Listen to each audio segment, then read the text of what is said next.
अस्सलाम वालेकुम dear student. आज हम नेक्स्ट टॉपिक को देखते हैं, impact of human being on biodiversity. कि बायोडाइवर्सिटी पर ह्यूमन बीइंग का क्या इम्पैक्ट है, ह्यूमन बीइंग का क्या इफ़ेक्ट है, क्या असर है।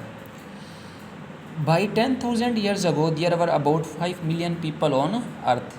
यानी कि 10,000 साल पहले ज़मीन पर सिर्फ 5 मिलियन लोग मौजूद थे, या दूसरे अल्फाज में ज़मीन पर सिर्फ 50 लाख लोग मौजूद थे। देखिए, जब ज़िंदगी का आगाज़ हुआ तो उस वक्त पॉपुलेशन कम से कम थी, लेकिन रकबा बहुत ज़्यादा था, और लोग अपनी खुराक के लिए या अपनी ज़रूरियात ज़िंदगी के लिए जो है वो जंगलों में जाते थे, और जंगलों में क्या करते थे, शिकार करके वहाँ से अपनी खुराक हासिल करते थे। लेकिन जैसे जैसे जो है वो आबादी में इजाफ़ा हुआ, तो आबादी में बढ़ने की वजह से लोगों की ज़रूरियात ज़िंदगी को पूरा करने के लिए लोगों ने क्या किया कि फ़ॉरेस्ट को जो है वो एग्रीकल्चर में, या इसके अलावा जो है इंडस्ट्रीज़ जो है उन्होंने क्या की, लगाना शुरू कर दी। यानी कि with the advancement in agriculture and industry human population began to grow rapidly. तो जैसे जैसे जो है वो एग्रीकल्चर, इसके अलावा जो है वो इंडस्ट्री में तरक्की हुई, तो इसके साथ साथ जो ह्यूमन पॉपुलेशन है उसमें भी बहुत ज़्यादा इजाफा हुआ। टुडे अगर हम आज देखें तो अराउंड 700 मिलियन पीपल जो है वो ज़मीन पर मौजूद हैं। यानी कि आबादी जो है वो आज बहुत ज़्यादा जो है वो बढ़ चुकी है। तो आबादी के बढ़ने की वजह से लोगों की जो ज़रूरियात ज़िंदगी है उसको पूरा करना भी एक अहम जो है वो प्रॉब्लम है। तो जिसकी वजह से जो है इंडस्ट्रीज़ और इसके अलावा जो एग्रीकल्चर लैंड है इसको बढ़ा दिया गया है, ताकि लोगों की ज़रूरियात ज़िंदगी को पूरा किया जा सके। तो ये जो टॉपिक है ये MCQs के लिहाज से इंपॉर्टेंट कुछ पॉइंट्स हैं।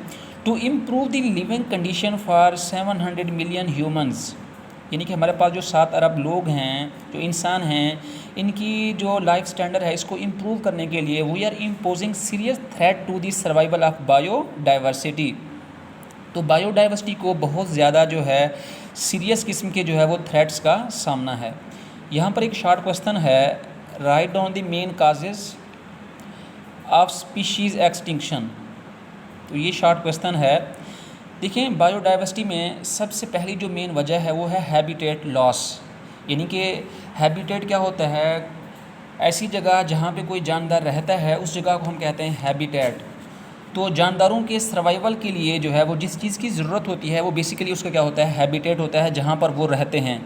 तो हैबिटेट के ख़त्म होने की वजह से जो है वो जानदारों में बहुत ज़्यादा कमी का सामना करना पड़ता है। इसी तरीके से जो दूसरी चीज़ है वो है डिफॉरेस्टेशन। जब हम जंगलात का कटाव करते हैं, क्योंकि जंगलात में ही जो प्लांट्स होते हैं, यानी कि जो जंगलात हैं या हमारे पास जो ट्रीज़ हैं, फॉरेस्ट हैं, वहाँ पर जो है वो डिफरेंट टाइप्स के जो है वो एनिमल्स रहते हैं। तो वहाँ से क्या करते हैं, अपनी खुराक लेते हैं, वहाँ से जो है वो शेल्टर लेते हैं, वहाँ पर जो है वो अपने आप को रिप्रोड्यूस करते हैं। लेकिन जब वो फॉरेस्ट को हम कट कर देते हैं तो इस वजह से भी उनके ख़त्म होने का उन्हें ख़तरा होता है। तीसरी चीज़ है हमारे पास ओवर हंटिंग। ओवर हंटिंग का मीन होता है कि जब हम बहुत ज़्यादा जो है वो जानदारों का शिकार करते हैं।